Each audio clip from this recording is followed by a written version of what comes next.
Sekeres and Price for Monday, February the 4th, 2026, a presentation of Bet365. We're coming to you from the historic Wall Center. It's Blake Price.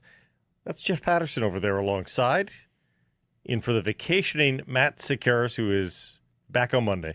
Four-time Juno Award winner Mike Rogerson, still around, though, hitting switches and conducting things. How are you? Well, Yeah? yeah. Pretty quiet night. It feels like this is the calm before the storm of the Olympics. For sure. And I think we have seen that around the National Hockey League, that some teams have sort of been playing like they're already partially Yes. into their Olympic breaks. I don't know that you can use that or apply that to the Canucks. They've just been the Canucks. But there are other teams out there that kind of feel like they're in shutdown mode. The Jackets and the Leafs are playing better. Everybody else, meh, not so much. The Rick bonus bump is way more than I expected. Like, we all love Bones.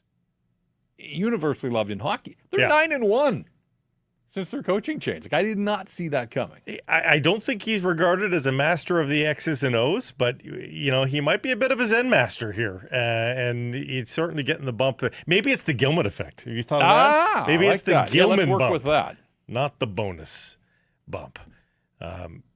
How about the Yellow Dog poll question bump? Yellow Dog daily poll question brought to you by Yellow Dog Brewing, Yellow Dog Spirits, Neighborhood Brewing, and Foolish Wine. As we turn our attention back to this team scuffling towards the Olympic break. They've been scuffling for a while, as you said. Do any of the Canucks veterans with term, we put a short list, Garland, Besser, DeBrusk, O'Connor, EP40, actually get traded before the March 6th trade deadline? Yes or no? The vibes aren't exactly simmering there. If they maintain this quote-unquote listening posture rather than the shopping posture, it'll be tough to get business done. This is spurred on a little bit more because Thomas Drance of The Athletic did more digging, and he says that is still all that's happening. But, Jeff, I think most people will be saying, how can you rebuild if all you do is sell a few UFAs? And, yeah, you can go back to Quinn Hughes, but that was a pretty extravagant sort of circumstance. Kiefer Sherwood was a UFA. That's not a rebuild, is it? No, it's not. Not by the letter of the law. And there's a couple of things that come to mind. Like, one is, don't overvalue your own veterans. And two is, like, what if these guys delivered as a group? Like, you're last in the league. Like, why would you be beholden to any of these players? We asked the question on July 1st, like, what were they doing racing into the extensions with Demko, with Garland? Besser was an unrestricted free agent who decided to come back to the fold. But, like, this is wild to me, Blake, that this idea of you would have laughed at me if I had told you the offers that we got for Brock Besser a year ago. And now you'd be giving Brock Besser away. Like, I can't imagine what kind of trade value Brock Besser would have. Now, maybe there are some teams out there that look and say, yeah, this year has been a write-off for anybody that's worn a Canuck uniform, but we watched Besser in the playoffs, in particular that series against Nashville. We think that this guy, we can rehabilitate him and get him back to being a goal scorer in the National Hockey League. But again, the Canucks would be selling remarkably low, where a year ago they should have been selling Brock Besser and recouping some assets. So it makes you shake your head. But certainly if they don't trade a veteran with term, there is no way they can look the fan base in the eye and say that they are going about this rebuild that they have proclaimed, that they're going about it properly. He did suggest, Drance did, that Garland or Besser might be the most likely. How did that strike you? Because DeBrusk, Garland were sort of in that category more conventionally, I think. Not that I think anybody's got a problem with the Besser trade. I just, I'll believe that when I see it, no? Right. Yeah, well, he's injured, first of all. Yes, there's that. We hope, and we were told that he was doing better, but we were also told that he was going on this road trip. And then he's not on the road trip. And so we won't get any kind of updates until after the Olympic break. I do hope that he's on the ice with the Canucks when they reconvene for practices on the other side of the break. But and he's got full protection. Yep. So he's got to be a part of that process. That's also why I think he gets a little bit tricky. You've got to find one place that he likes and a team that really likes Brock Besser and believes that he's got more to give again. So, again, this is where I have a problem with the shopping versus listening standpoint. As per our poll question from yesterday, by the way, too, Drance was suggesting that the price for Bluger could/should be as high as a third round, given what he's done since being acquired for a third round pick. So that's tracking the way we thought it was and talked about yesterday. And given all the talk about Kane's price, we may have confirmation that, maybe Bluger is worth more. Like that, to me, that's a win, though. If you get a third round pick again for Bluger, that's a victory. I don't think you wonder where the second rounder is. And I mean, I sort of said it half jokingly just because of where they are to finish up, but this is a guy that's played for the Vegas Golden Knights. There's some question about William Karlsson and whether he's going to be able to return again this season. The Knights are using a rookie playing his first NHL game as their fourth-line center tonight. Yeah. There's a lot of reasons why Teddy Bluger back to Vegas would make a lot of sense. There's familiarity there. He didn't light the world on fire for them. No, he plugged a hole, and that's what they brought him in for. I mean, he played 6 playoff games that year. Yeah. But I would say he's a better player now than he was 3 years ago. They have both their second and third round picks, the Vegas Golden Knights. I'll take both of them. Yeah, that might be getting greedy here. But, yeah, I mean, they could try to push for one and settle for the other. But, yeah, it's a possibility. Our daily poll question, again, available on Twitter and on YouTube, brought to you by Yellow Dog Brewing. They've got this new Porter Series mix pack. I brought up one of their porters yesterday. This brings together 2 of their playful takes on a classic style, perfect for sipping, sharing, and changing minds about what dark beer can really be. You've got that Shake-a-Paw smoke porter I talked about, offering that smooth roasted malt with a little hint of smoke. They've also got the Chew Toy coconut porter. It's rich chocolate coffee notes with toasted coconut for a soft, indulgent finish. I can't wait to try it. Together, they're bold without being heavy, adventurous without being serious, and proof that porters can have a little bit of fun, too. Time to talk about our top story, brought to you by Pacific Blue Cross. And this is not an exciting one by any stretch of the imagination. Philip Chytil is out again for the Vancouver Canucks. Left after 2 versus the Utah Mammoth, missed practice yesterday with what then Coach Adam Foote called a tweak. After practice yesterday, though, he had this to say. Yeah, he's dealing with some migraines he's dealt with in the past that flared up the last couple games, so it doesn't look promising for tomorrow, but we want to see him get that under control. Now, they're being careful here. They're calling it migraines. They're not using the C word. But this is brain-related here, Jeff, and it's impossible. And I don't know about the science of this necessarily, and we also don't know about the truthfulness of this. But the fact that they're willing to acknowledge it is something in the skull has to be concerning for anybody that hears that. Oh, 1,000%. And to hear Adam Foote say it's something he's dealt with in the past, so this isn't a new situation for Philip Chytil. It's a head injury. By any description, it's a head injury. Now, we'll wait for more details, but it certainly doesn't sound like he's going to play tonight. That's probably the prudent play, given that they've got a couple of weeks here on the other side of this game against Vegas. But I guess I kind of lump Philip Chytil in now with Thatcher Demko. Totally different injuries and different circumstances. I get that. But on the availability and the dependability scale, it's like, okay, he played 6 games to start the season. There were questions about his health at the outset. He got 6 games and then he got hurt. Then he was gone for 3 months. He's come back. He's played parts of 6 games and he's hurt again. And so even if we see Philip Chytil again at some point this season, Blake, it's a question of when's he going to leave the lineup again? It does feel like that. And, I mean, this is a team that obviously the season's off the rails in huge part because they have no center depth. And they were counting, foolishly, on Chytil being able to stay in the lineup and play for the Vancouver Canucks. And that was a hope against all hope. You want this guy to be healthy and live a long and prosperous life, but in terms of being a National Hockey League center, we said in these 6 games since returning a couple of weeks ago, he hasn't been prominent, hasn't been noticeable, hasn't been productive, and really hasn't looked like a National Hockey League center. And hasn't been comfortable either. Right. So, I get that Marco Rossi's been out of the lineup as well, and at some point you hope he returns, but it does sort of bring the conversation right back to square one.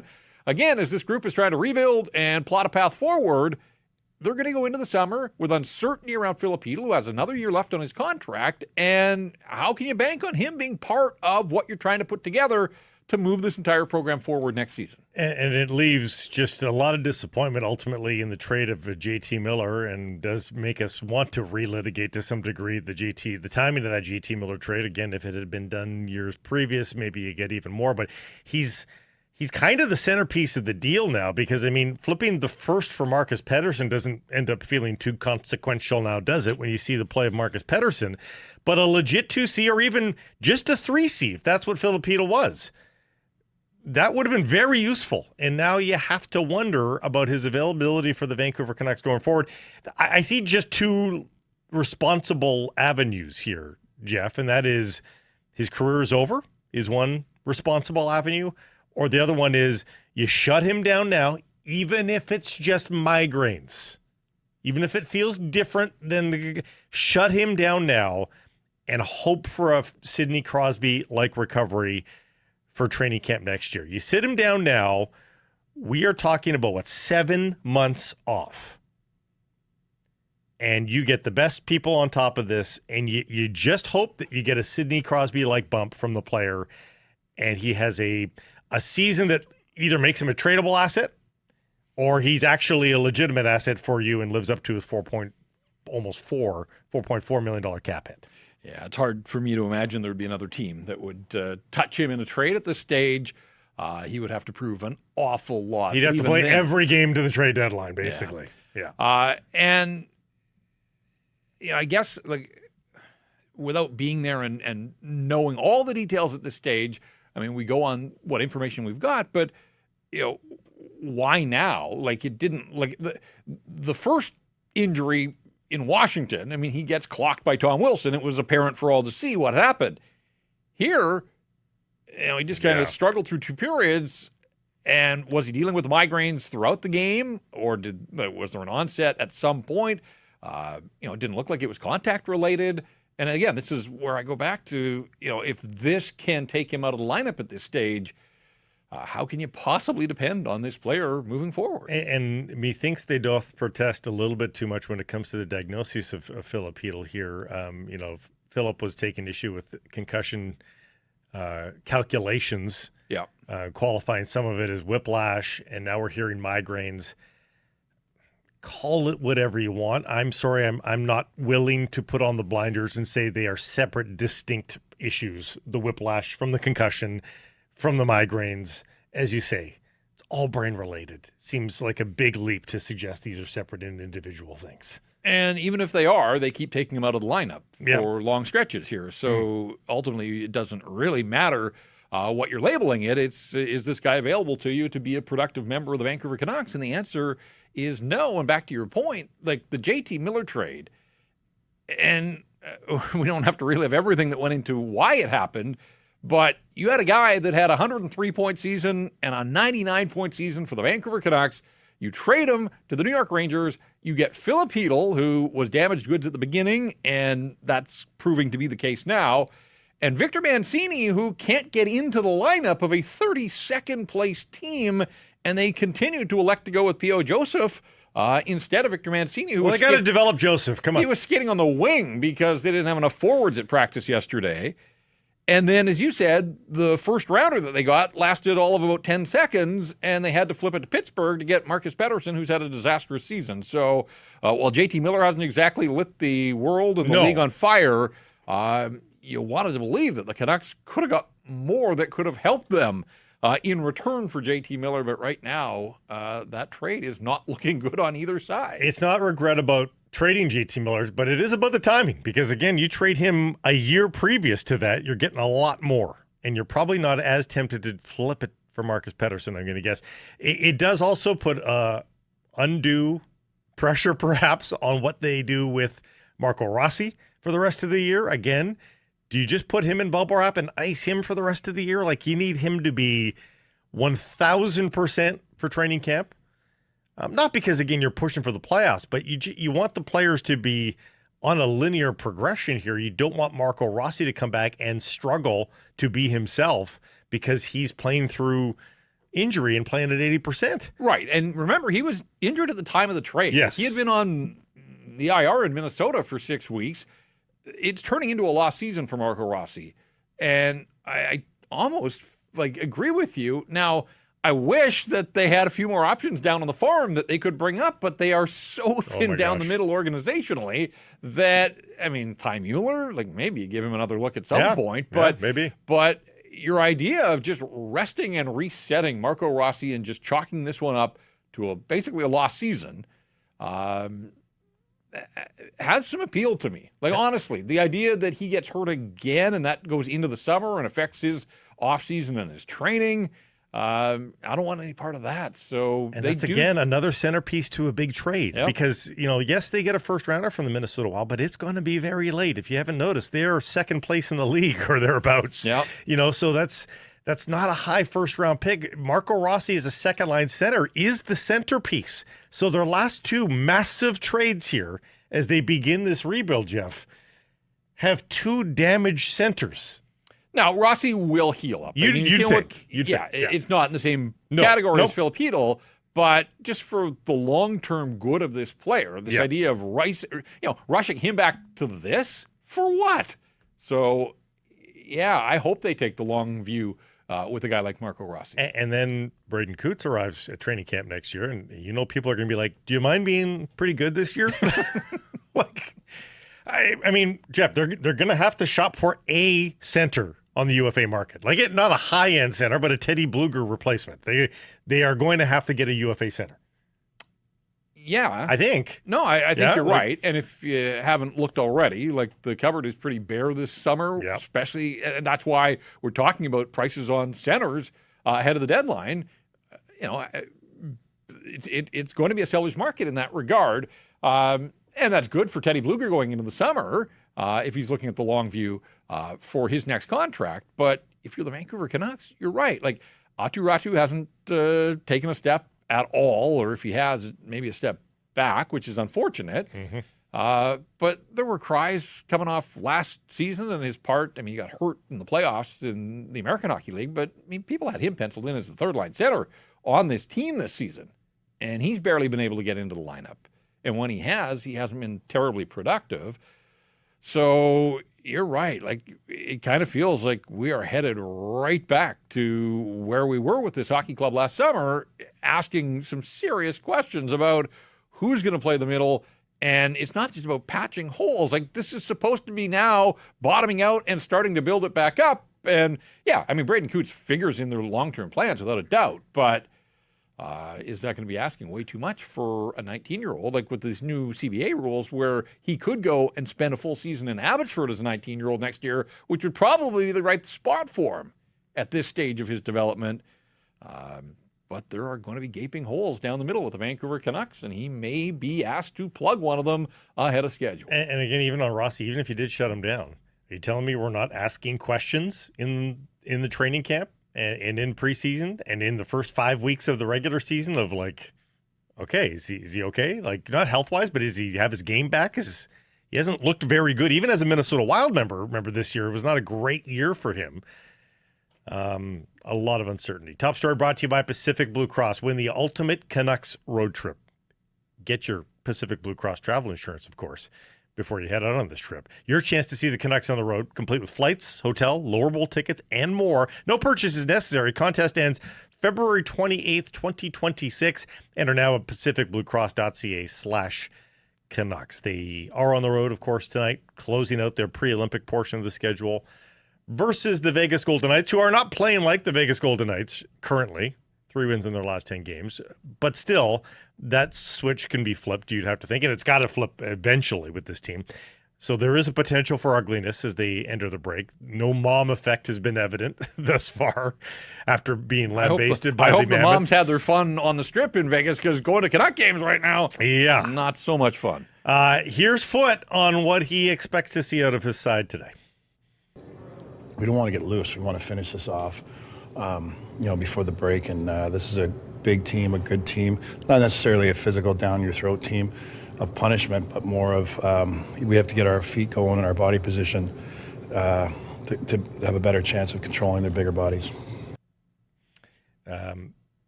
Garland is expected to play. Missed practice yesterday. Ratu back at center for more opportunity for him. And again, you would think everybody just, that round of golf where you've played terrible, but you're staring down, reachable par 5 on 18 and just like, can I just play this hole well? Like, isn't that the mindset here?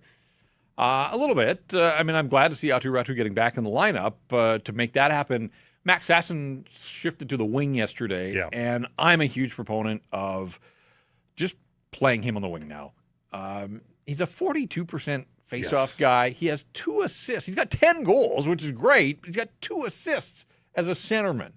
So between a lack of playmaking and an inability to win face-offs, that doesn't scream center at the NHL level long term. So he's a winger. He's a winger. Use your speed, get in on the forecheck, do all the things that we thought Nils Höglander was going to do this season, but hasn't been able to because he hasn't been healthy and is out of the lineup again here.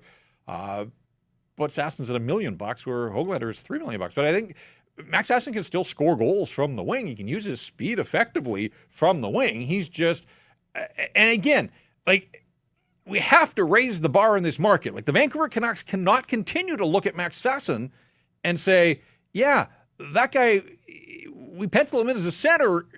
Like, the bar has to be higher than 2 assists in 49 games. It does. Mm-hmm. And I like Max. Like, he's a nice guy.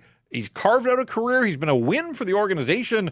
Signing him as a free agent out of college. He's already got a Calder Cup championship for them. Like, this isn't me dumping on Max Sasson. It's finding a path for this guy. They committed to him. He got a 2-year extension. Like, they see something there, but put him in the right spot, and let's end the experiment of him being one of their center options. Putting him in the right spot. I look at the roster right now, and all I see is guys in the wrong spot. Like, I don't know why they don't just look like Camp is still getting pretty prime time here. Like, Aatu Ratu's not had a good year, but he's got a better chance, I think, of setting up a goal than David Camp does. Yeah, I would agree. He's got a higher offensive ceiling. Yeah. And you're right. Like, David Camp, maybe he's come in and worked hard, and that's fine, but you continue to trot him out as the second-line center. When we look at all the wingers and their struggles this year, it's impossible not to note that these guys have had to play basically with one arm tied behind their back because of the centerman that they've had. Not much to change on the defensive side of things because of the Mancini question marks, but they have to be better. Marcus Pettersson knows that they have to be better. Just everything you got, we got a big break coming up, and try to feel good coming into it. You never want to go into a break on a losing skid, and one game, give it everything you got, and like I said, play harder. I think when we body check more, we kind of help each other out and give each other more time with the puck and stuff like that. So play harder. That's fine. Then play harder. Yeah. Right? Like, it's easy to say, but he's one of the guys that got to play harder. And he's the defensive defenseman. And what I don't understand about the defensive woes here, preventing the cross-seam passes, to me, that's defense 101, is it not? Like, that is one of the fundamental things of playing defense.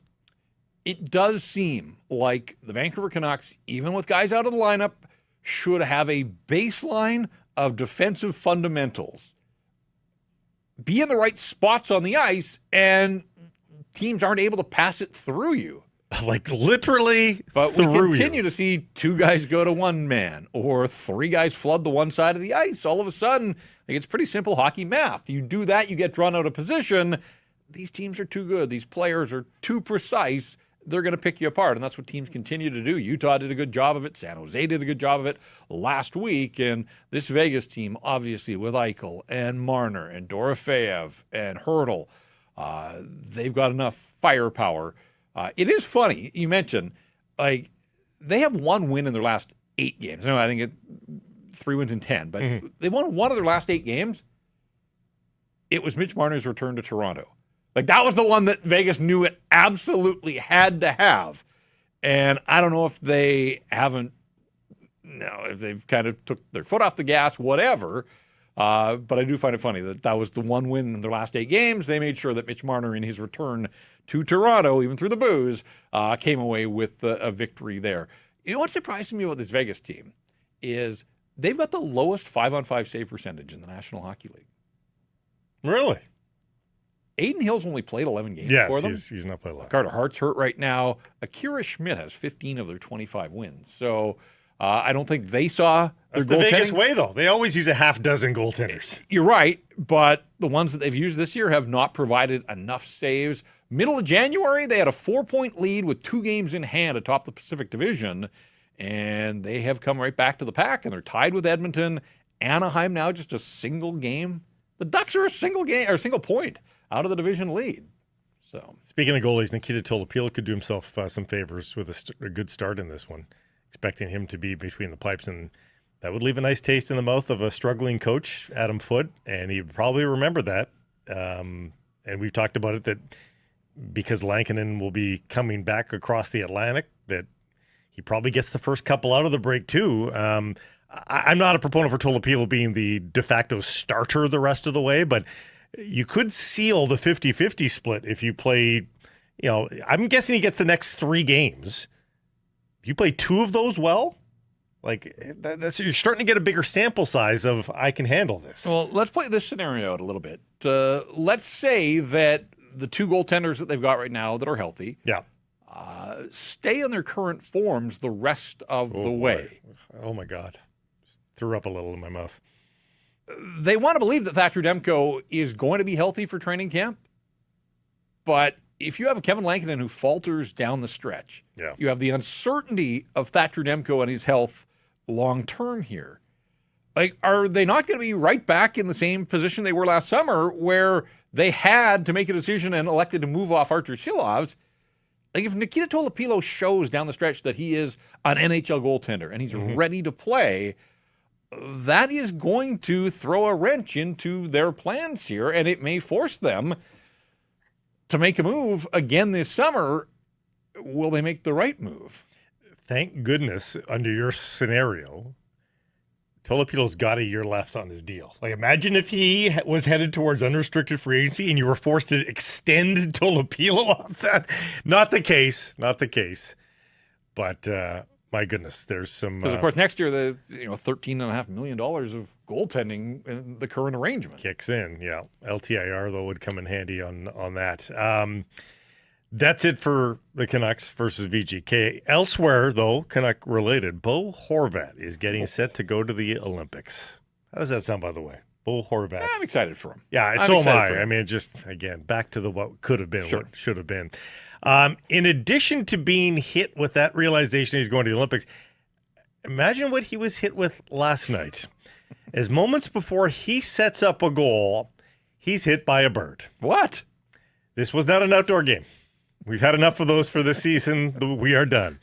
He's hit by a bird indoors at the arena. A small bird, I'm guessing swallow. Not a penguin, is what you're saying. An actual bird, not a picture of one. And the funny thing is, he happened to be mic'd up by his own team for this game as well. You can hear him address it as he's behind the goal here. The video doesn't have sound on this one, unfortunately. You cannot hear it. See if you can spot the bird. But we do have the sequel. Oh, this is Freedom. This is the freedom. They did eventually catch up to the bird, and they released him. There we go. No, that's not a swallow. I don't know what that is. They threw him in a snowbank, essentially. Get out of here. Anyway, it hits him in the shin. He says, "Holy shit!" and then sets up the goal. And he had himself a night. Did you see that? He had 2 goals, including he basically flipped the bird to the Penguins in overtime. Scores on a breakaway. 2 goals and an assist. He's on the ice for all 5 of the Islander goals, and he played 24 and a half minutes. And that's a good sign if you're a Canadian. A couple weeks ago, there was some concern about where was Bo's game, health-wise, would he be ready? Missed the game when the Islanders came through Vancouver, but he's back. He looks like he's in form here. And, big night, including the winner, and a bird.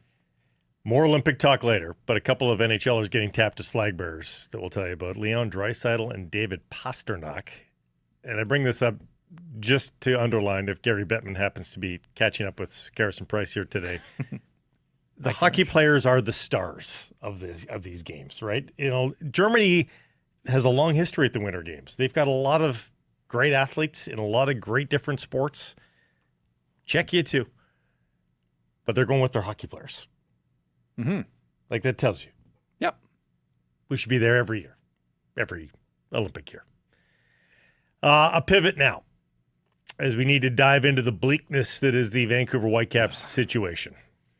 Because within a 3-hour span or so yesterday afternoon, there was news of a new proposal from the province and BC Place to the Whitecaps. A new way of paying rent, which was essentially almost zero rent, the minimum. BC Place agreeing to make zero monies from Whitecaps dates inside the stadium, and the people rejoiced for about 100 minutes. That's when a new statement was released by Whitecaps president and CEO Axel Schuster, reading as follows: "We appreciate the continued efforts of the provincial government of BC Place under challenging economic conditions. However, unfortunately, our gap between being the top 7 in attendance and last in revenue is so significant that this effort alone isn't the game changer that is needed for long-term sustainability. We are committed to working collaboratively to identify solutions that ensure the long-term home of the Whitecaps FC in Vancouver." That last sentence still sounds hopeful, but there's no doubt that the reaction on social media and around town to this, Jeff, was a negative one. The fans believe there was the makings of a solution, and the Whitecaps are playing hardball where there's maybe no hardball to be played. And that's just being objective here. It's hard to get the fans to swing against you at this point, but they have. Yeah, it's hard to get fans to take the government side. That's right. But look, this got to the cabinet level. Like, the premier and cabinet ministers were addressing this. They came out, they thought they had a solution here, and I think the Whitecaps have to be careful. Like, from the province's side yesterday, it was, we're basically giving you this place rent-free, make it work. Yeah. At the end of the day, the Whitecaps are a private enterprise. Like, they are a business. And I think this, on the surface, looked like a pretty good step forward from, like, it was movement. Like, the provincial government budged on behalf of Pavco. But we live in a society on this side of the border. It's different in the States, where there seems to be more of an appetite for government funding for stadiums, for sports teams. But I don't think with all the challenges that we have financially, economically, politically, funding healthcare and other things, there isn't a huge appetite to have professional sports teams going cap in hand for more from the government. Like, you got to be able to stand on your own 2 feet. That's the free enterprise system here. And I don't know, this just it's certainly not a good look to me for the Vancouver Whitecaps. Saw a lot of people saying, where was this urgency years ago? That now all of a sudden it seems to be so drop dead. Axel Schuster has not put many feet wrong since taking over the Whitecaps. You have to believe that, when he talks, you're hearing the truth. But still, yesterday was not a good day for the vibes and the sense of where this is all headed. One thing I do just want to nail down, because I still see this mistake being made, that the Vancouver Whitecaps are looking for government handouts forever. Like, they just didn't want the... And again, they are not talking to BC Place about perpetuity.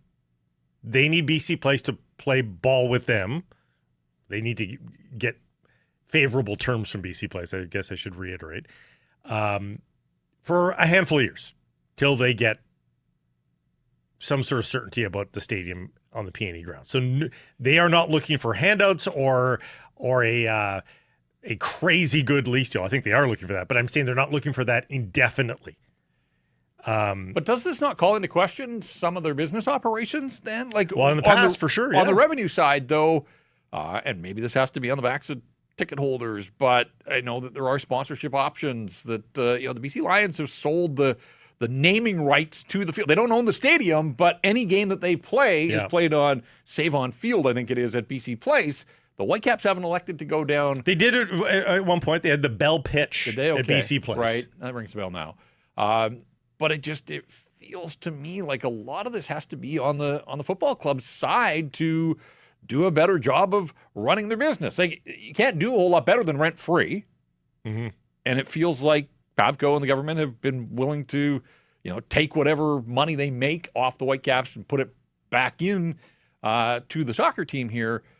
I don't know. Like, I feel like a shift, and the Whitecaps have built up so much goodwill with their performance on the field, the whole Thomas Mueller experiment, adventure. But a lot, I don't know. Right now, the pendulum feels like it's swinging away from the soccer club right now. I mean, it is a little bit fortuitous that they are in Spain right now, all the players, and maybe they're far enough away from the noise. I know we have the internet, but no, but you're right. They're not getting clobbered over the head every day with those types of questions. So that's probably good for the competitive. And again, I hope people haven't washed their hands of them yet, because they're not dead yet. I did reach out to a pretty integral source in this soccer discussion and asked him if he's got any hope. And I got an arm flex emoji. That's all. I'm going to read that as a positive sign that maybe there is some hope here to remedy this whole situation. I mean, there's not a lot of, billionaires/trillionaires around, Jeff, but I do find it hard to believe. If there's one thing I've deduced about billionaires, they do love vanity projects. They do love to be thought of well. Yeah. There is an ego involved generally, and I find it hard to believe that there is nobody that wants to be the hero here. And again, there's business opportunity here. You build what they can dream up out at the PNE. I think there's dollars really to be made, because again, it's more than just a soccer venue that would be planned out there. Well, I think we're all still basking in the glow of the LAFC home playoff date, right? Yes, and years of that to come. And to your point about vanity, you're right. Like, you buy into an MLS team, it gives you membership in a club where you get to rub shoulders with David Beckham and others. Will Ferrell. Whatever. But on the vanity side, like, that you'd think would appeal to somebody. And you become the savior. This is not just a regular purchase of the club. You become the savior. Heck, you know what they should offer? The mayor should be putting this up. If you buy the team and build the stadium, guaranteed bronze statue outside the stadium for every Whitecaps fan to see into perpetuity. You saved the team. Bronze statue immediately. Maybe that makes a difference. Time for the menu for today's show. Brought to you by Greta. It's a great spot to watch the big game, whatever your big game is. And there's a few big games from Italy coming up here in short order. Greta's walking distance to the arena, though. If you're going to one locally, stop by before or after. You can play games yourself, of course, with their fabulous arcade, and the food is spectacular. Check out the street food menu. You'll be raving about it. It's great for team socials as well, for your business, what have you. Check out gretabar.com, 50 West Cordova. Let the games begin. And on that note, Frank Corrado joins us to talk about his Olympic excitement as we look ahead to the men's hockey tournament there, and the substitutions that have been announced going forward, and whether or not this is the right mix of players. Playing the kids in Vancouver and maybe elsewhere too, as Rick Tocchet is back in the news on that front. And also on that front, do players really think they know more than their coach? Listen to the answer on that one. David Pagnotta from DFO Insider in fourth period also stops by for the latest on possible Canuck moves right now. Doesn't look like big ones are likely until the trade deadline, but also on the possibility of Robert Thomas being available, Shane Wright available, Artemi Panarin's future. And then he was at the outdoor game, so we'll get his thoughts on being there for what was ended up being a cold weather outdoor game in Florida, which was against all odds. Time for our picks of the day, our best bets from Bet365. What you got going for us here today? Well, it has been confirmed that Kiefer Sherwood's going to make his San Jose Sharks debut on that line with Macklin Celebrini and Will Smith. So welcome back to the NHL, and what a great spot. And looking forward to seeing what Kiefer Sherwood can do with the Sharks. They're in Colorado. Now, the Avs have kind of been sleepwalking here a little bit. And it's one of those things where San Jose is the heavy underdog, but there's enough firepower there, and Macklin Celebrini going against Nathan McKinnon. Maybe he wants to show Nate that he's ready for the Olympics. I'm going for the value play here. I'm going to get the Sharks at plus 225 on the money line. That's good. I don't mind that bet at all. I like it a lot better than mine because I'm going to bet on the Canucks on the money line. I don't suggest the mortgage for this one, but this is a zig when you expect them to zag sort of thought. This is maybe the Golden Knights are just as checked out on their last game. Can't get a save these days. They're not playing well. They can't get a save. I mean, if ever there was a chance for an upset kind of a win over a first-place team, it might be right here. And you get a little bit more value. I think I like your bet better, but plus 240 on the Canucks to take down the Golden Knights down in the desert. This segment, a presentation of Bet365. Whatever your bet, it's never ordinary at Bet365. Download the app, get in on the game, use the code NATION. Must be 19 years of age or older. Please play responsibly. Frank Corrado from TSN coming up next.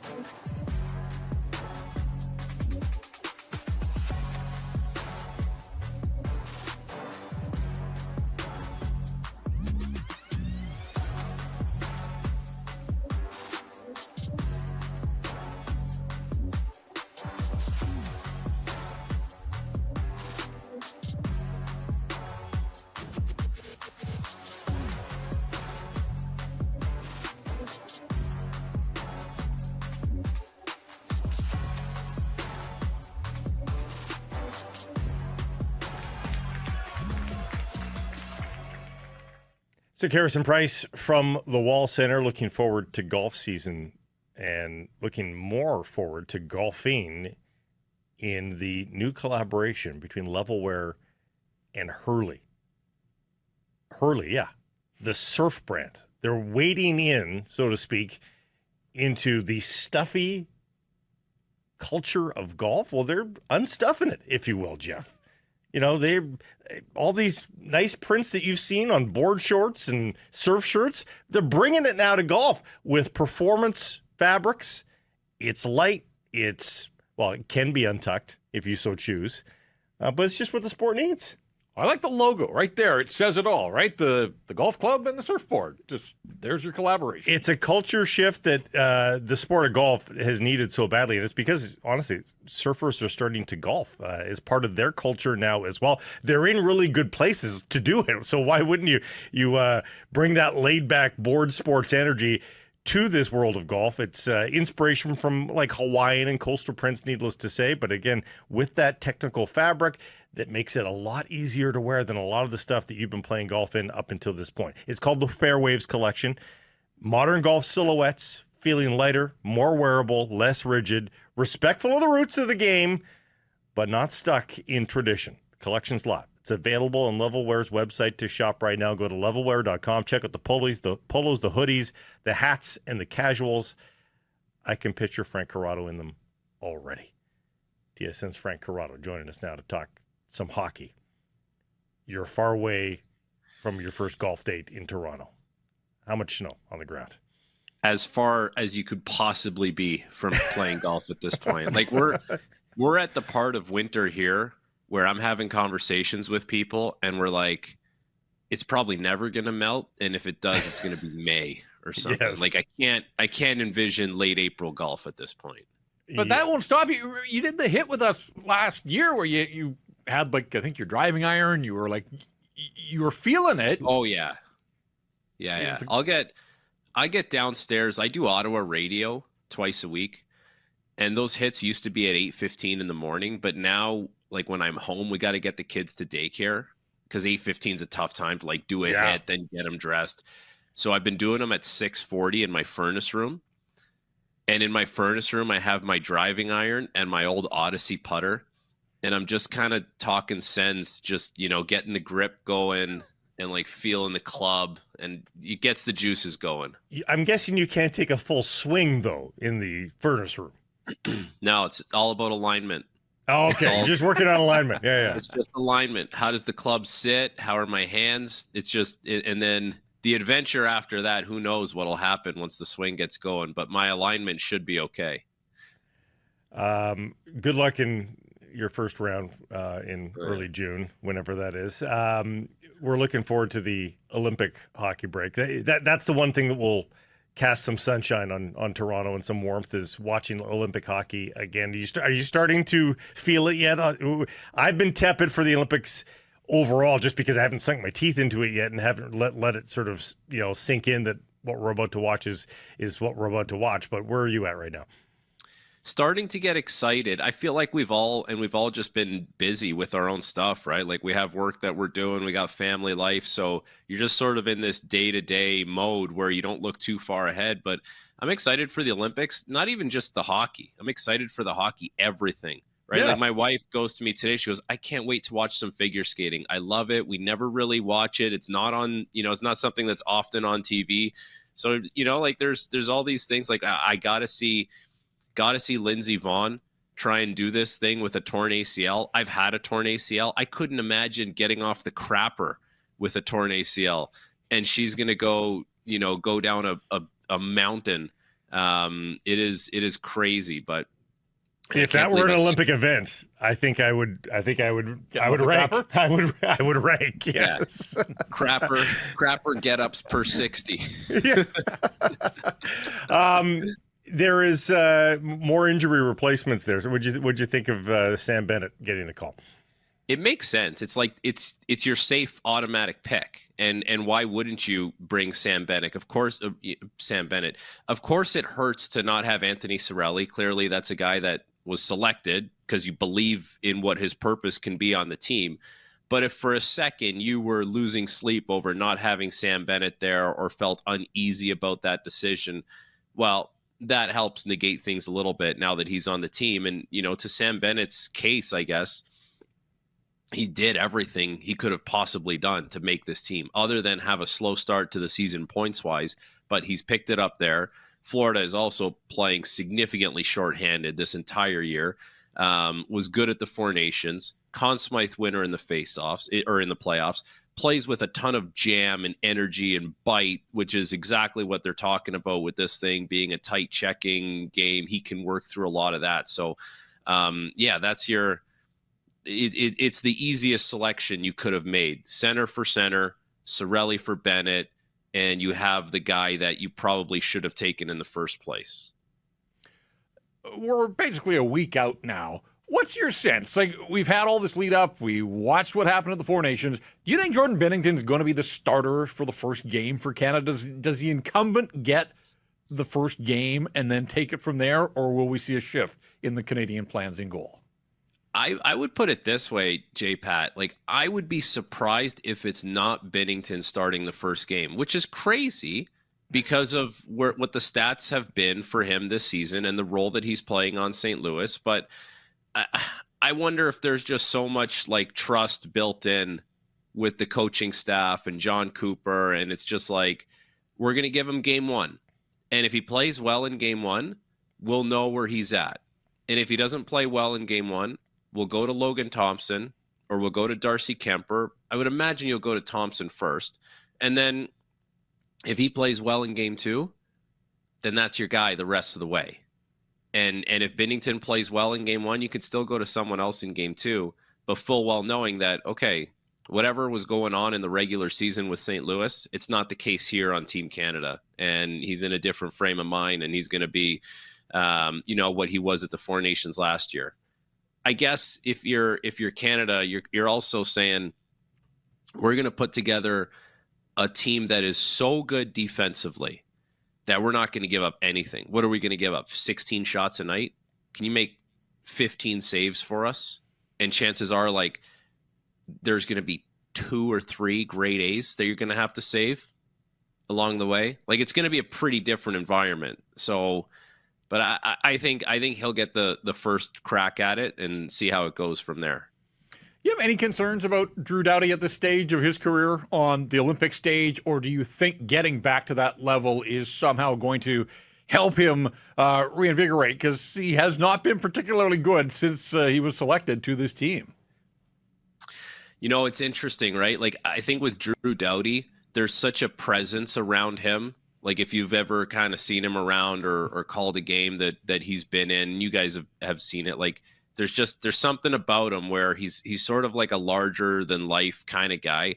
So I think for the team, like, having him around and having the Olympic experience with him, it's something. Like, it's not nothing. You can't discount it. As far as what he's doing on the ice right now,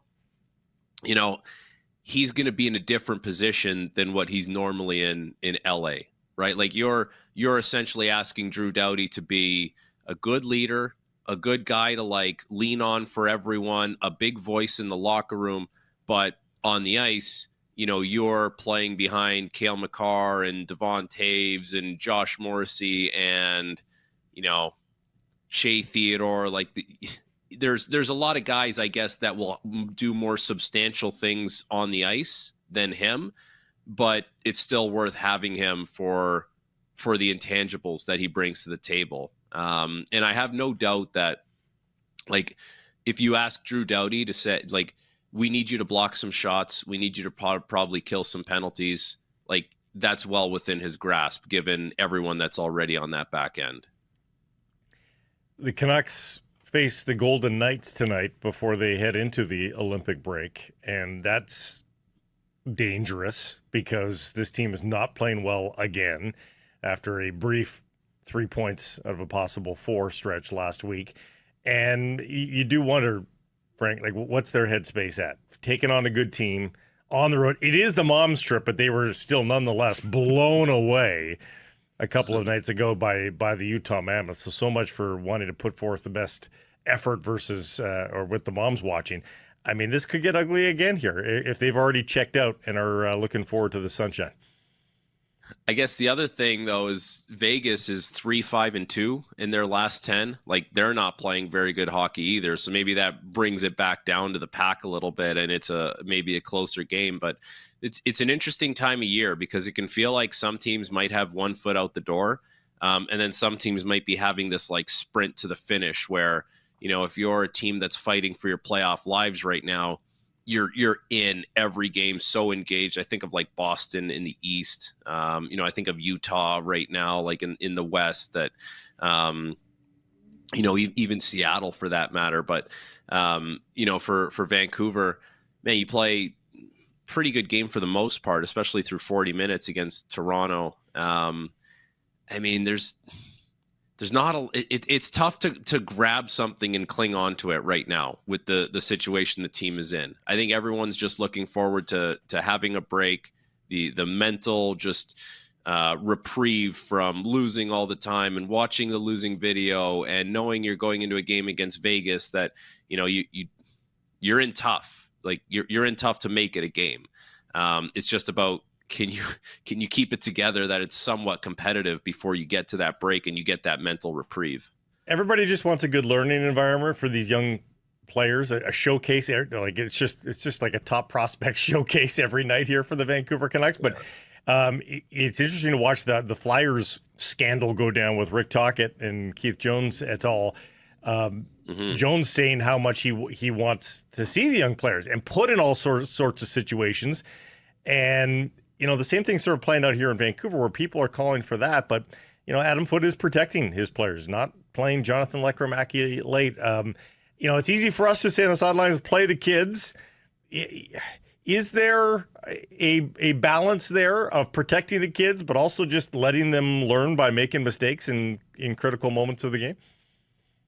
The other thing, and the other thing that is relevant too is if you just start playing guys just to play guys, let's say, just want to play you 20 minutes a night, or if you're a forward, I want to play you 17, 18 minutes a night, it's going to give you everything.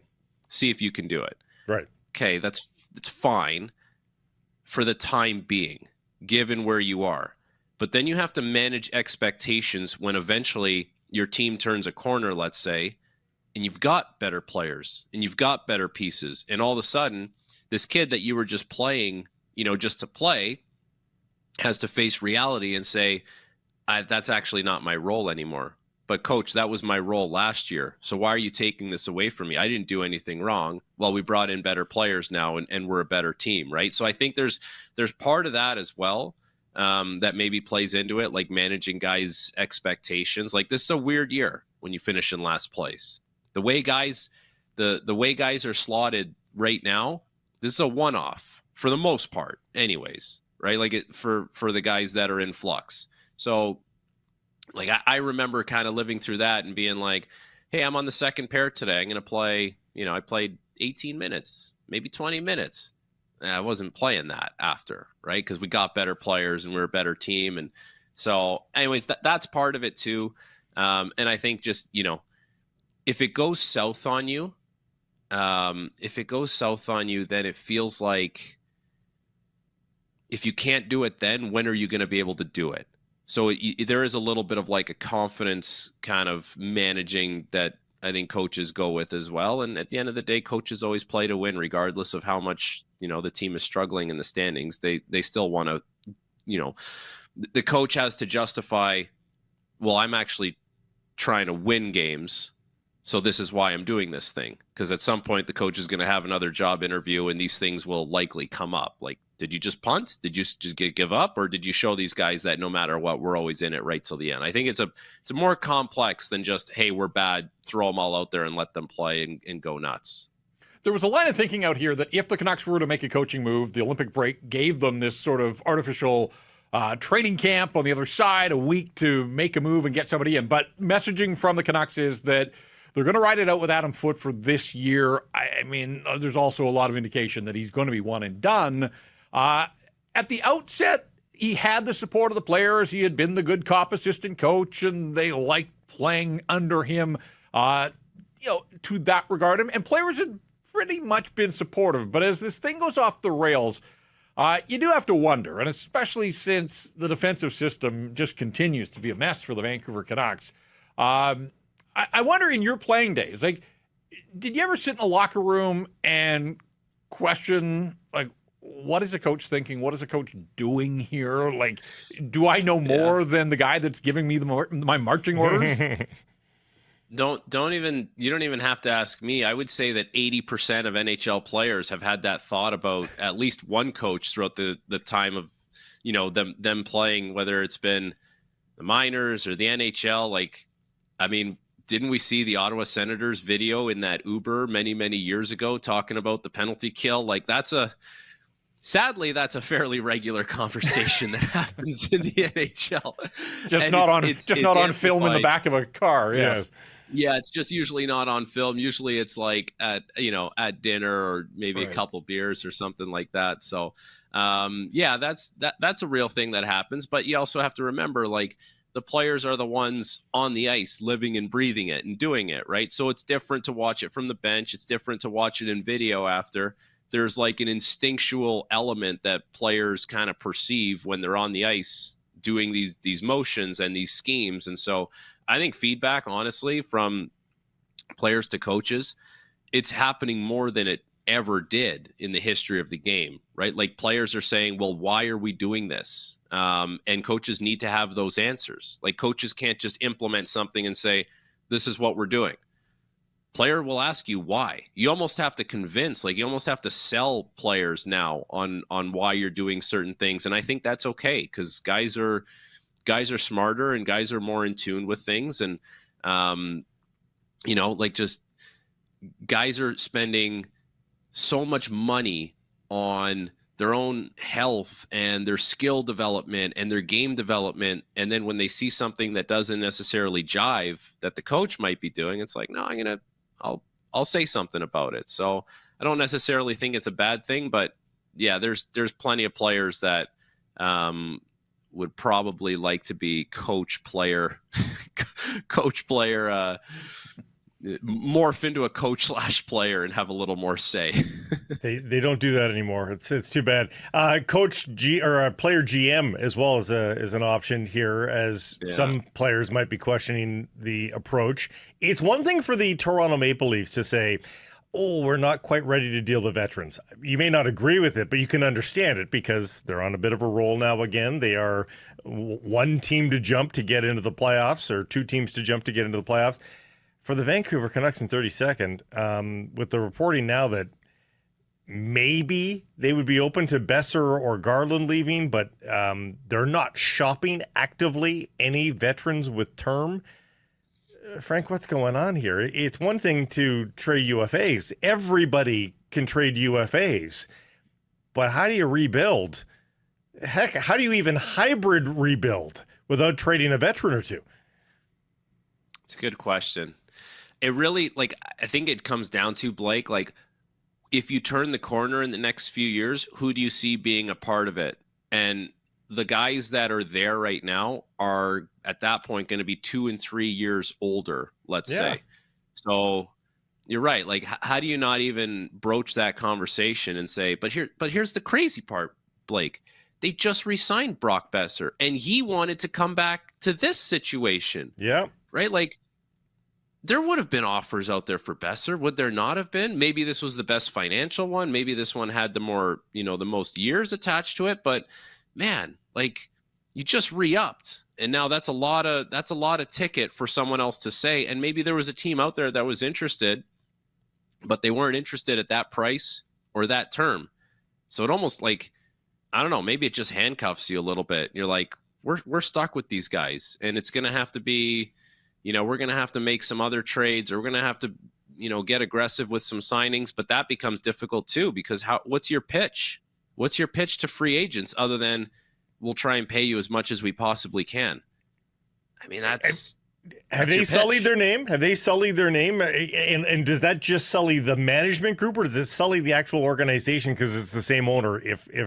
If teams do this, sign 2 extensions and then immediately trade them, who's that bad for? It's 6 of one, half a dozen of the other. To me, it's the same thing. If you're trying to make a pitch to a player and say, listen, we want you to be a part of the Canucks because we think we're building something here and we're going to be really good, or this is a great place to play, I think a player would look at that and say, well, you had 2 of your star players hate each other and had a soap opera going all of last year. Then this year you had a star defenseman who you had to trade because he basically said, check, please, and I'm out of here. I mean, it's not an easy recruitment process at that point. If guys are looking at what's gone on the last couple of years, guys want things. I'm sure you've learned this. We all have learned this. Guys want quiet. Guys want low maintenance. Guys want to play in markets where you don't get bothered. Well, not saying you get bothered in Vancouver, but Canadian markets are loud already. And then when there's internal stuff that goes on, it's it's a double doink, man. So if there's other quieter options available to you, that's probably what you're entertaining first. You forgot the coach that thought the grass might be greener on the other side, although he's finding out that life in Philly ain't all that appealing. What did I think they had won 2 of 13 games or something? But a little heat there on Rick Tocchet these days. It's interesting. So I'm flying to Philly tonight because I'm calling a Sens game tomorrow there, Sens versus Flyers. And I think 2 things can be true here, okay? Players want to be coached and players need to be coached, especially young players who are not complete yet. Like Matvei Michkov is not complete in what he's going to be. There's a huge offensive ceiling there. So he needs coaching. At the same time, though, you also need to come to a conclusion when it's time to build a player up. and not just continue to kind of poke at what has happened in the past. Came into camp out of shape, maybe missed a treatment or something. Like, it happened. It's done. Like, you can coach him and you can work with him by still building him up. And I think that's where maybe things are at a little bit of a, I don't even want to say a crossroads in Philadelphia, but that's where the tension lies. And that fan base is so starved for a superstar, like a high-end, super skilled star player, which he certainly can be. But he needs to, like, Mitchkov needs to put in the work, and the coaching staff needs to build him up. I think both parties need to come to the table a little bit there. But if Tocchet thought the Vancouver market was tough, boy, that Philadelphia market is something else, because they were on Twitter like planning a chant at 19 minutes to go in the first period. 1 minute into the game on Tuesday, they planned a chant. A very coordinated effort. That's crazy stuff. Canucks fans are like, respect. That is good Twitter behavior. Before you go, the Players Tribune thing with Connor McDavid, did it tell you anything? I mean, I know there's a lot in there, but did it actually tell you anything about his plans long term? I think it just maybe reaffirms like just how badly this guy wants to win in Edmonton. Like I think there's a legacy component, and we could read between the lines on, the contract that he takes and leaving so much money on the table, like how badly he wants this thing to work in Edmonton. So that's the biggest thing that I take out of it. I think it's cool, man. Like, anytime, regardless of who actually puts pen to paper and writes the articles, like, I think it's just really cool that a player is going to take the time to sit down and let you kind of have a longer look, a little bit of a deeper look into what they're feeling and what they're thinking and their mindset. You don't get that much from players when they talk in front of a camera and a microphone after morning skate or after practice. So I thought it was really neat to get the kind of, behind the scenes view of what this guy is thinking. And for me, my big thing is, if you're an Edmonton Oilers fan, I think it just reaffirms how much and how bad he wants to win there and build the, Edmonton Oilers winning legacy. And I don't think this is necessarily a bad thing. I wonder if there's a little bit of a LeBron Cleveland thing here. And not that he's from Edmonton, but it's his adopted hometown now. But, once LeBron gave Cleveland the championship, he was like, okay, good. I'm gone. I'm leaving again. Right. I wonder if it's dusting off the hands if he can get a cup this year or next. Keep this in mind, too. The best players in the world, and I think this goes for every sport, they're incredibly stubborn. Yeah. And they have to be, because they're like convinced that, no, what I do works. Like, yes. I can make this happen here. I don't want to see this as a failure when I look back on it here. So, best player in the world, Connor McDavid, I think he's incredibly stubborn in a good way. Yeah. Because he wants to win. You have to be. Sidney Crosby could have asked out in Pittsburgh. Who would have blamed him a couple of years ago? Stubborn. I want to make it work here, and I want to be a Penguin. Now they're going to make the playoffs again, and everyone gets their wish. We get to see Sidney Crosby in the playoffs, and we get to see it in a Penguins jersey. Stubborn, but like, there's a reason behind it. Frank, always a pleasure. Enlightening as per usual. Thank you for this, and we'll see when we catch up next, whether it's next week or the week after. But appreciate it. Okay, boys, have a good one. Harrison Price with Jeff Paterson, and now David Pagnotta joins us from DFO Insider, the fourth period as well. David, welcome back. How are you? I'm good. It's warming up here. My last, I'm milking as much of this Tampa trip as I can before I have to head back to Toronto. So yeah, and yet you still have to say the sentence, "It's warming up here," because did you see iguanas on the ground? Are you an iguana collector at this point? No, I hadn't seen any. I'd seen all the news reports and all the social media stuff, but no, didn't get a chance to see that. It did go down to like 2 degrees Celsius, 1 degree Celsius, I think, the other night. Bizarre. For a couple straight. This was the coldest it's been here in ages. So, yeah, decades. So I'm glad I got to experience it.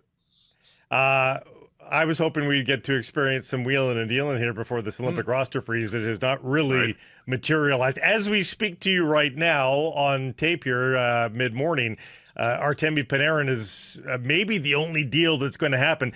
The teams at the bottom, I guess there's not enough of a pressure point here for a team like the Canucks to have to make a move right now. Is that right? Yeah, I mean, a lot of these teams that are actively, shopping guys, the Canucks, the Blues, the Flames, the Rangers, et cetera, the Preds, this league loves to work with deadlines, and this is a quasi deadline. Trade deadline junior is what I like to call it. And it's just, that they'll try to negotiate, try to make this happen now. Like Panarin, when they scratched him, the messaging was, we're going to get this done by the Olympic break. I guess there's still time as we're doing this. But time is, going to be running out here in a few hours. So we'll see kind of, what goes on. I think the contract so there's two angles to this. One is his agent, Paul Theophanos, negotiating an extension with the teams that are engaged. And then it's Chris Drury trying to maximize the return as well. So, once the one contract element is taken care of, then all right, let's finalize the actual package. And, we're still waiting. He's frustrated. He wants to play. We're going into a break, so he won't for a while. But, he wants certainly finality to this.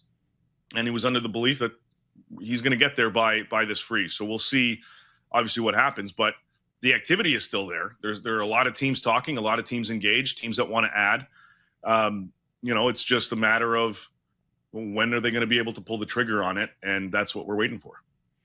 We had this talk a little bit yesterday. I mean, I likened it to a conventional draft weekend where a lot of times there's talk on the draft floor. The trades don't happen there. Teams head back to their home bases, but they've already put the groundwork in. Do you sort of think that maybe some of that will apply on the other side then of the roster freeze? Yeah, it could very well. Yeah, I mean, there's always, or lately there's been the talk of the finances. So why do we pay the guy to be gone for 3 weeks? Sure. So that's a slight factor in some regard. It's just a negotiation tactic employed that some of these teams are using. But there's also nothing preventing these teams from negotiating during the freeze. So they can lay some groundwork now. Everybody goes on their merry way for a week and hits the beaches and the slopes and whatever. And then they come back and, all right, let's get back to business. The other thing within the freeze, they can still negotiate. And a lot of teams are going to use this time to have conversations with their pending unrestricted free agents and likely some of their pending RFAs as well, to get the ball rolling on contract extensions. And if some teams figure they can't, then that will open things up in the trade market. If they feel they can, they could agree during the break. You can sign an extension and file it with the league in the middle of the break. There's nothing that prevents that from happening. So within this, these next few weeks, it's very possible we see a few extensions kind of getting announced as that's allowed within that time. That could be good news for the Vancouver Canucks, guys, in that, if UFAs are wrapped up by their incumbent teams, there's fewer sellers potentially than come the deadline. Yeah, some play, like I look at Columbus. Columbus is planning, and this will go for every team, but I'm just using them as an example. They're going to talk with Boone Jenner's camp. They're going to talk with Charlie Coyle's camp and everybody else that are pending free agents, even on the RFA side with Jet Greaves, their goalie there. They're going to have those conversations. And if they realize that, okay, well, we can get Jenner signed, we can get Gabranson locked into an extension, but Coyle's a little more difficult. If they weren't in this playoff run right now in this heater that they're on, then maybe they'd look at it a little bit more vigorously. That's right. But they may say, all right, we've got 4 guys we want to keep and feel we can keep, and they may sign them at that point, but we'll listen on Coyle. So that takes the other guys like Boone Jenner. There are a lot of teams that want to know if Boone Jenner is going to be available or not. He's going to be a hot commodity with respect to trades, the trade market. So if he's off, then you look at a team like Vancouver that has pieces that they're willing to move. Some have terms, some don't. And it makes them a little bit more popular with respect to some of the other GMs out there. Is there any smoke around their UFAs? We've seen a red hot Teddy Bluger. Can you put that brochure out there with NHL general managers? There's some thought that he might actually be more desirable than a guy like Evander Kane. Yeah, I believe he is. I get the sense that there's a little bit more interest in that regard than Kane. And if he gets moved, if Kane gets moved, there's retention there. So that's another factor in it. And the type of asset that he has shifted. He's a bottom six physical type of player that can provide some, secondary or tertiary scoring down the stretch and into the playoffs. Teams aren't necessarily going to pay a premium for that because there are a lot of those types of assets available. But a guy like Bluger, with some experience that he brings, a lower cap hit, a little bit more palatable. So there are a lot of options for Vancouver with a number of their players and others that have term on their deal. But again, the real deadline is March 6th at noon local, not necessarily today. Do you think there's any chance that teams like Columbus on that bubble become buyers as well? Like how much do you think teams like Leafs and the Jackets, as they continue to percolate near that bar, do they add in hopes to get in over the top, even though I know Leafs fans are screaming right now, going, no, sell. Yeah, well, the 3 wins in a row for them make change a little bit of the perspective. I put Toronto and Columbus in a situational buyer-sellers mode. I think Toronto has been listing and will continue to listen on some of their assets. If they do add, and if Columbus does add, I think it's players with term. They're not entering the rental market. These are going to be players that can help them now, but also can assist them down the road, which tracks a little bit with what Toronto did last season. They brought in Scott Laughton. He had 1 more year on his deal. They brought in Brandon Carlo. He had a couple more years left on his deal. I think that's what they would prefer to do especially because of where they are right now in the standings. They're 5 points out. It's nice that they won 3 in a row, but their break starts now. They're done. They don't have another game. So I think they're going to utilize this time to to continue those conversations with other teams in terms of moving out their assets, but also perhaps utilizing some of those returns in order to bolster themselves moving forward. Columbus, I think, is going to look exclusively on guys that have term, and a lot of their selling will depend, again, on what's going to happen over these next few weeks with the discussions that they're going to have with the agents of these players. Dave, what are you hearing on the west side of things around the playoff bar? We saw San Jose make its move with Kiefer Sherwood. He might make his Sharks debut finally. He was skating with Celebrini and Smith. What a great landing spot for Kiefer Sherwood. Yeah. Anaheim's a point out of the Pacific Division lead, maybe ahead of schedule a little bit. Canucks saw Utah, a Utah team that is fighting for a playoff spot. Seattle, they traded away Mason Marchment, but they're right back in the mix as well. Are you hearing anything on any of those teams making any kind of substantial move to solidify their spot above the playoff bar?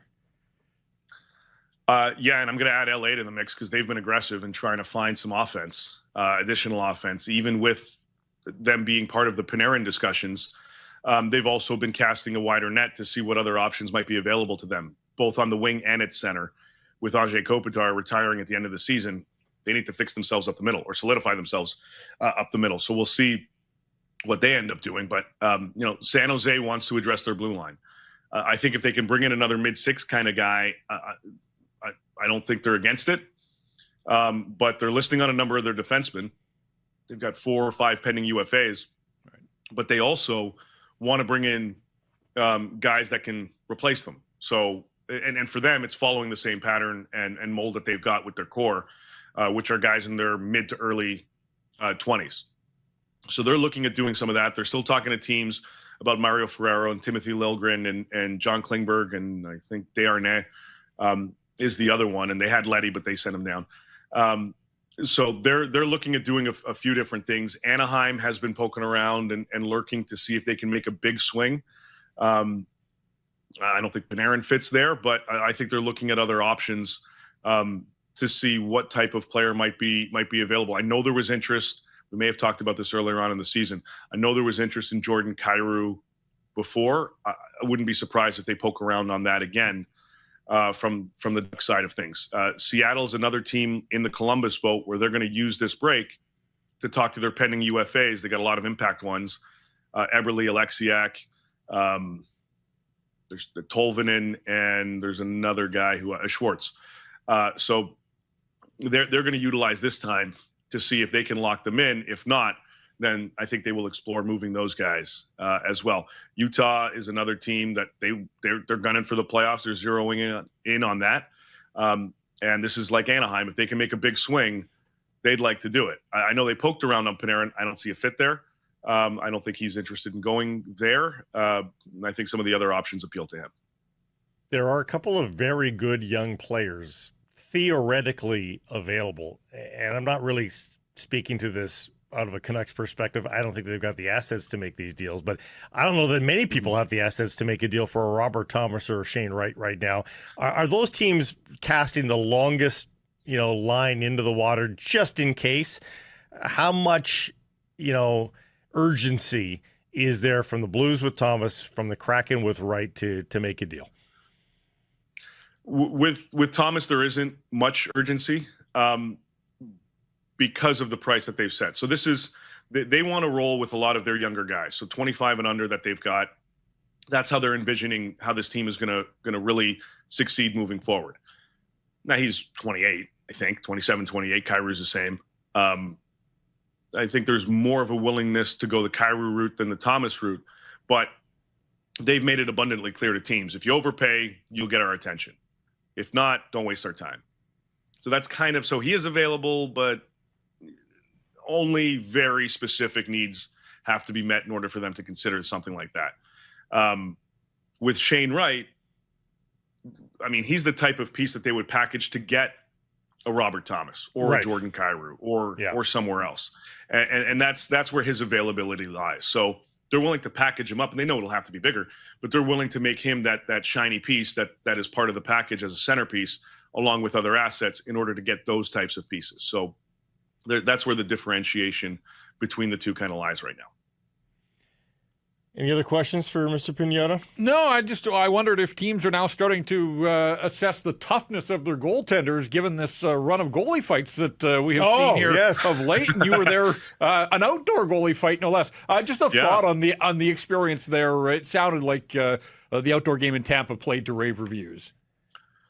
It was great, and I'm a big advocate of these stadium series games and the outdoor games because it's an event.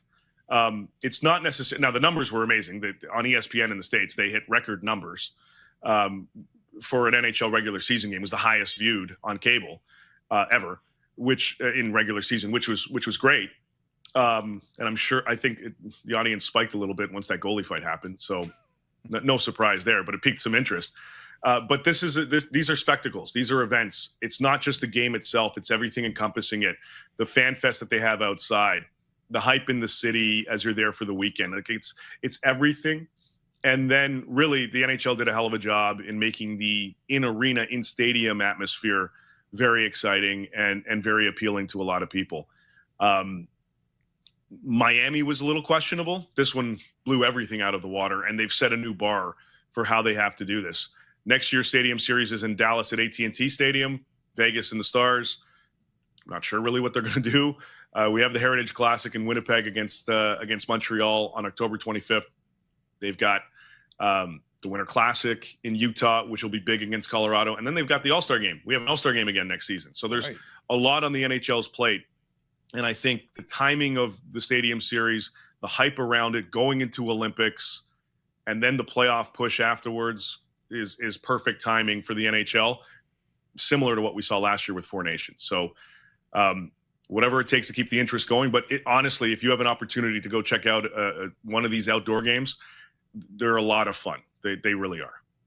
Do we have to do the All-Star game? Like, are they committed fully to that? Oh, my goodness. Yes. The Islanders are hosting. We'll see.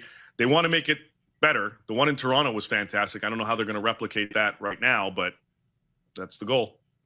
Are you going back to the motherland, Milan Cortina, or are you staying on this side of the Atlantic? No. I'm staying on this side. I'm going to catch a little more sun next week. As I get away a little bit, but okay. Well learned. I'll be keeping tabs. Yeah. All right. Well, we'll talk to you a little closer to the actual deadline. The roster pause has not lived up to expectations, but lots more business to be conducted. Thanks for this, David. You got it, guys. Thank you. So Harrison Price from the Wall Center, and the Wall Center's right where you want to be. Steps from Yaletown, Robson Street, the Seawall, Vancouver's biggest events. This is downtown, done right. Visit wallcenter.com, our fabulous set built by the fine folks at Arbor Lee, and the fine folks here at Wall Center keeping us in great company. Have you seen the lobby's all decked out for Valentine's Day? I didn't see that. Yes. Book your Valentine's Coming Day quickly. weekends. Yeah, absolutely. While the men don't start until deep into next week, we've talked about, the women's hockey schedule actually begins tomorrow with a noon start for Canada versus Finland, which is pretty exciting here, Jeff. We get to cheer on Olympic hockey as of tomorrow. Pretty pumped up about that. There are some doubts about this Team Canada team overall. The women have lost their last 6 games to the rival American side, dating back to last year's World Championship, and that includes the 4-game rivalry series. Saw Canada outscored 24-7. Yeah. I am encouraged, though, because Sarah Nurse got back in the Golden Eyes lineup. She hasn't played a lot. That's right. But she got back. She looks good. Yeah. And obviously going to lean on her and Marie-Philippe Poulin, obviously. And there are others, but I like to think that maybe the rest will serve Sarah Nurse well, that saving up her energy, ready to be a factor here. But yeah, it's kind of, usually it's Canada, U.S. neck and neck and the great rivalry. Like, to go into games like this as the underdogs is certainly a new position for our women. The difference apparently is age and experience. The U.S. has gone younger. Mm-hmm. They've turned the page before Canada has. Canada's still got 16 gold medalists from Beijing on this team. Maybe they'll just be old, which will be bad, but maybe that experience rises to the top. We'll see. The U.S. usually don't suffer for lack of confidence. Finland is the opposition, though, tomorrow. And they've stunned on the world stage many times before. They beat Canada in 2019 at the Worlds and then had an OT winner versus the Americans to win gold, but it was called back on goaltender review, goaltender interference. They ended up losing that game. They do have the last 3 bronze medals, and they do have the legend and Vancouver Goldeneye Michelle Karvinen on their side. But then there's also this. Is Finland going to be sick as a dog? 4 players quickly down with illness. They canceled practice yesterday. I mean, that sounds gastro to me, and you'd think they'd try to push forward if it was another kind of bug, but gastro spreads so easily. And if it is a stomach bug, those can pass quickly. You can sort of get back to reasonable strength in 24 hours. But if it is a flu, like if it's a full-blown illness, that could linger. And Jeff, that could weave its way through more than just one team as well. Well, that's just it. And then the guys show up and they get ready. Oh, God. Let's not go there. Yeah. Don't love the sound of that. We've been waiting so long for this hockey tournament. Can we just have it go off without a hitch, please? Anyway, something to monitor and hopefully only monitor. Come on, Italy. Scrub down all surfaces. Exactly. Dip into the pandemic toolbox here. Super Bowl still 4 days away, but the BC Lions are sending down the vibes early, cheering on their NFL regional cousins, if you will, ahead of time with the social media post. It's always good politics, good practice to play nice. Speaking of practice, they're going to go again today. We'll find out later today who was in and who was out for both sides. Seahawks getting that chance to heal, and they weren't terribly ravaged by injury, but Charles Cross and the quarterback, 2 pretty integral positions. Getting those 2 guys back would improve the offense, which is the question mark, right? Like, how good is this offense? Are they good enough to win a Super Bowl? We're going to find that out. Yeah, and look, Sam Darnold has answered a lot of questions. Certainly there were some concerns about his health and well-being, but he's answered those. The extra week rest, you would think, should serve him well. And go down the BC Lions. Like, they didn't have to go to those lengths. I know in this market we all freak out all the time about which team acknowledges another team on social, but good for them. I mean, football fans are football fans, so why not, being good northernly neighbors? And as we have said thousands of times, people always want crossover fans and think, why can't a Canucks fan be a Whitecaps fan? And like, those are tougher mixes. a BC Lions fan can be an NFL fan. Like, I think those people have to be the same people. And I don't think there should be a carve-out, or the BC Lions or anybody in the CFL, for that matter, should say you should just be a CFL fan. There's enough of a separation in the schedule where I think you can comfortably be both an NFL and a CFL fan. There need to be competition. Right. And you don't have, like, sure, you can be all in on the NFL. It doesn't mean that you have to exclude the CFL. No. It's football. It's just a different variety. I'm not here to gatekeep and tell you how to fan, but yeah, football's football. And so BC Lions, they're trying to ride the wave of a team that's nearby geographically, and why not? Again, just being good corporate citizens, wishing them well. And hey, it is not crazy to think that both of the major football championships, professional football championships in North America, could be residing very close to each other. I mean, the Lions should be pretty good this year. So we'll see. Whitecaps player news, Giuseppe Bovalina loaned out to a Swedish club. Good move for him. He needs some minutes badly. He's still young. There's still some potential there, but they need him to get some regular minutes. Whitecaps were also supposed to play today over in Spain, one of the preseason matches, but weather wiped that out. It's not been great in Spain. One of the matches they've got in was in a deluge as well. So one of the reasons they go there. Well, that's just it. Like, yeah, I wonder if it makes them rethink. Like, Palm Springs isn't getting this. That's the other option, right? Like, there's this also in Palm Springs for a number of MLS clubs, and it's not raining there. You can best be sure. So, other MLS player news to get to here. It's hard to talk about Thomas Muller and still get excited given all the other news around the Whitecaps right now. But the truth is, he has opened things up. He and Sonny arriving into MLS, Sonny in LA, this past midseason, and has really opened up the gates for others. Timo Werner, of course, the other German, has landed in San Jose. And then yesterday, how about this, a rare foray of Fabrizio Romano into Major League Soccer news, as Colombian superstar James Rodriguez is headed to, wait for it, Minnesota United. You know those Colombians. They love Minnesota weather. The former star of Real Madrid, Bayern, and Everton, now 34 years old, but he wants to make this jump, apparently. Minnesota's biggest signing ever by far, maybe only as long as until the summer for the World Cup, but we'll see. He's been a free agent. He's been training on his own for the past 5 months. So he's hoping to, obviously get into shape for the World Cup and maybe parlay that into a contract somewhere else. But it's funny that Minnesota will take that on. Right. We'll take your services until World Cup, get ourselves off to a great start. And maybe he falls in love with it. Weather will improve near the middle part of that season. Maybe. Yeah. And speaking of frigid temperatures, we told you about that Champions Cup match in Hamilton. Well, they pulled it off without a hitch. Hamilton's Forge against the 8-time Mexican champion Tigres last night. Well, the home pitch worked to a degree. And pardon the pun on degree there. Crazy cold. Produced a 0-0 draw. And were they outplayed? They were. But the shots were 20-9. But they got 9 shots away, 4 corners. I watched a bit of it. I mean, they were the second best team, but not by the widest margin you can think of. I mean, the Whitecaps versus the CPL team has looked far more dominant than what we saw there.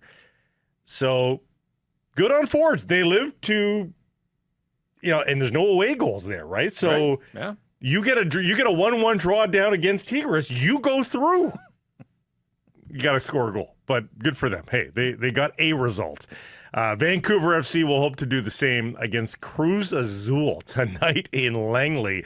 So if you're hankering for soccer early on here in this month of February, I mean, we're in a bit of a warm spell. Won't be that bad. It's balmy. It is. So, yeah, Cruz Azul are phoning their Tigres buddies and saying, really, it's fine here. But maybe they can do the same. And wouldn't that be huge for Vancouver FC? Because they have not really got a foothold into this market. Right. Yeah. Hey, step in the ring, take your best punch, and see what you can do. And apparently they're already expecting a pretty good crowd. You can check in. Maybe there's some tickets still available and see quite a spectacle today. Poll question results from yesterday, 1,700 votes or so. Which UFA fetches more for the Canucks in a trade, Evander Kane or Teddy Bluger? What did the people say here, Jeff? I think there's a little recency bias that Teddy's playing well and back in the lineup and making some things happen. I got to think it was Teddy Bluger. You are correct. The amount? 63? See, I think that would have been fair. 88.5%. Come on. Wow. Like, Evander Kane's Evander Kane. Like, you think of what you want sort of off the ice and all that. 11.5% for Evander Kane. That's wild because you think, Teddy missed 3 months, and there were some that thought they may have missed the window to trade him. Just he wasn't going to get back in time, and what was he going to look like? And Evander has been underwhelming, but he's been there all season. I'm surprised that it's essentially a 9-1 vote. And again, as we talked about earlier in the show, the reporting from Thomas Drance this morning sort of supports this. Yep. Like there is an idea that it's at least a third-round pick for Teddy Bluger, which that's sort of been the blue sky scenario for Evander Kane. So that tracks. E's and O's from yesterday. Were we perfect? Or were we negligent? One of the two. I don't recall anything going sideways. Feels perfect. We're going to go perfect. Hey, we'll take one. Feel free to correct us from today's show, though, tomorrow. We look forward to speaking to you and talking to you tomorrow, and we'll see what the Vancouver Canucks can offer up versus these Golden Knights. Rinkwide coming up later today with Jeff Paterson. Who you got beside you today? Irf will be in. It'll be Irf as per usual. So make sure you tune into them, and then catch us tomorrow for more on that game. And we'll send you off into the Olympic break. No show on Friday, remember. So it's tomorrow to recap the, not first half, first 2/3 of this NHL season for the Vancouver Canucks and send you off into the Olympic break. We will be back on Monday, as we've told you, for more of an Olympic preview for Canada heading into this fabulous men's hockey tournament. Talk to you then, and good luck to the Canucks versus the Golden Knights. Make sure you do support all of these local sponsors and keep it tuned right here and keep it local.